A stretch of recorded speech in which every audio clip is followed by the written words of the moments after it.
கைவிரல்கள் தொடங்கி கழுத்து காதுகளில் தங்க நகைகள் ஜொலி ஜொலிக்க கோர்ட்டில் ஆஜரான ரவுடி வர்ச்சியூர் செல்வம் கண்ணில் கூள முகத்தில் சிரிப்போடு சொன்ன ஒற்றை வார்த்தை,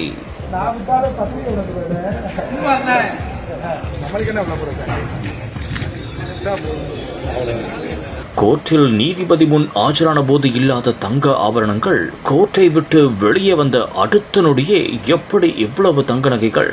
விழுப்புரம் அல்லம்பட்டி பகுதியைச் சேர்ந்தவர் தான் செந்தில்குமார். இவர் பிரபல ரவுடியான வர்ச்சியூர் செல்வத்தின் நண்பராக இருந்தவர் என்றும் கூறப்படுகிறது.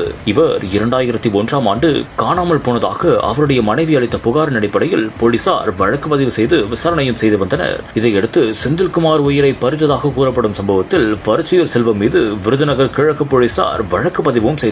இதையடுத்து அவரை நீதிமன்றத்திலும் ஆஜர்படுத்தினர். இதையடுத்து விருதுநகரில் உள்ள 2வது நீதித்துறை நடுவர் நீதிமன்றத்தில் இந்த வழக்கு விசாரணை நடைபெற்று வருகிறது.